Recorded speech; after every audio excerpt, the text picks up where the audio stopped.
잊혀진 전쟁, 다시 기억해야 할 6.25 전쟁.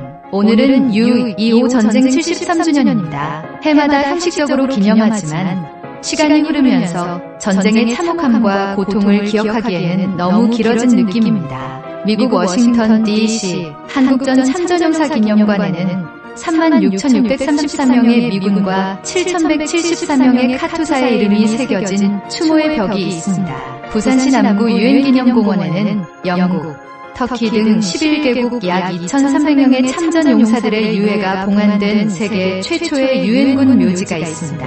73년 전 유엔은 미국, 터키 등 16개 나라의 전투병과 6개국의 의료진을 파견하여 한국을 지켜주었습니다. 하지만 한국전쟁은 미국에서는 잊혀진 전쟁으로 불립니다. 제2차 세계대전과 베트남 전쟁에 비해 주목받지 못하기 때문입니다. 전쟁을 모르는 세대가 늘어나는 한국에서도 6.25 전쟁은 점점 먼 기억 속으로 사라지고 있습니다. 하지만 대한민국의 전쟁은 끝나지 않았습니다.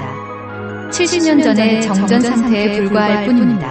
언제든지 북한이 갑작스러운 공격을 감행할 수 있습니다. 2022년 2월 24일 러시아의 침략으로 시작된 우크라이나 전쟁은 6.25 전쟁처럼 예고 없이 일어났습니다. 만약 우크라이나 국민들의 용감한 저항이 없었다면 푸틴의 계획대로 며칠 만에 끝났을 것입니다. 하지만 전쟁은 아직도 계속되고 있으며 우크라이나 국민들의 고통은 가늠하기 어렵습니다. 텔레비전 화면에 비치는 폭격으로 쑥대밭이 된 건물과 울부짖는 시민들의 모습은 우리에게 반면교사가 됩니다. 과거 정권의 대북 유화 정책으로 인해 민방비 대비는 완전히 소홀히 되었습니다. 공습정보가 울려도 대피 방법을 모르는 국민들이 많습니다. 북한의 잦은 미사일 발사에도 위기감을 느끼는 사람은 거의 없습니다.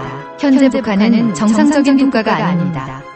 심각한 균열이나 극한 상황 발생 시 언제든지 전쟁을 일으킬 가능성이 높습니다. 북한 주민들의 굶주림과 죽음, 그리고 폭동 가능성까지 고려했을 때 언제 어떤 변고가 일어날지 예측 불가능합니다. 우크라이나 전쟁은 16개월이 지났지만 아직 끝이 보이지 않습니다. 양측의 피해는 수십만 명에 달하며 앞으로 더 많은 군인과 무고한 국민들이 희생될 것입니다. 우크라이나 전쟁은 먼 나라의 일이 아닙니다. 전쟁은 참전국뿐 아니라 전 세계에 영향을 미칩니다. 대한민국에서도 다시는 전쟁이 일어나지 않도록 해야 합니다.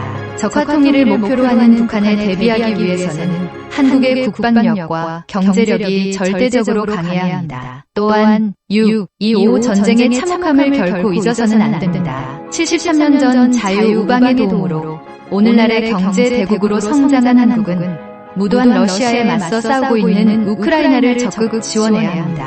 과거 우리가 받은 도움에 대한 보답이자 자유민주주의 가치를 지키는 책임이기 때문입니다. 러시아는 한국의 지원을 빌미로 한반도 공격을 위협하지만 78년 전 한국전쟁을 일으킨 가해국이라는 사실을 잊어서는 안 됩니다. 자유민주진영의 도움으로 나라를 지킨 대한민국이 과거 우리가 처한 상황과 비슷한 처지에 놓인 우크라이나를 이런저런 이유로 외면한다면 우리의 후손들에게 비겁하다는 비난을 받을 수밖에 없는 부끄러운 일이 될 것입니다.